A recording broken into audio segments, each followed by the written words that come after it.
ఒకప్పుడు పాకిస్తాన్ పార్లమెంట్ లో ఎంపీగా ఉన్న ఇతను ఇప్పుడు ఇండియాలో తోపుడు బండి మీద ఐస్ క్రీమ్ అమ్ముతున్నాడని మీకు తెలుసా? ఇతని పేరు దబైరామ్. ఇతను 1945 లో పాకిస్తాన్ లో జన్మించాడు. 1988 లో బక్కర్ కాన్స్టిట్యుయెన్సీ నుంచి పాకిస్తాన్ పార్లమెంట్ కి ఎంపీగా ఎన్నికయ్యాడు. కానీ ఒక్క ఘటనతోనే అతని జీవితం మొత్తం తలకిందులైపోయింది.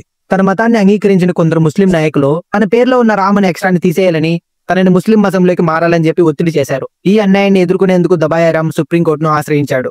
అయితే అతనికి అక్కడ కూడా న్యాయం దొరకలేదు. ఆ తర్వాత అతని కుటుంబం మీద ముస్లిం మతాన్ని రుద్దాలని కొందరు ముస్లిం మత పెద్దలు ఆ కుటుంబంలోని కొందరు ఆడవాళ్లను బలవంతంగా పెళ్లి చేసుకునేశారు. ఆ తర్వాత దబైరామ్ తన కుటుంబ సంరక్షణ కోసం పాకిస్తాన్ ని వదిలేసి 2000 సంవత్సరంలో ఇండియాలో ఉన్న హర్యానా రాష్ట్రంలోని రతన్గఢ్ అనే చిన్న గ్రామంలోకి వచ్చి స్థిరపడ్డారు. అక్కడికి వచ్చిన తర్వాత తన కుటుంబాన్ని పోషించడం కోసం సైకిల్ మీద ఐస్ క్రీంలు అమ్ముతూ, రిక్షా తొక్కుతూ జీవితం కొనసాగిస్తున్నాడు.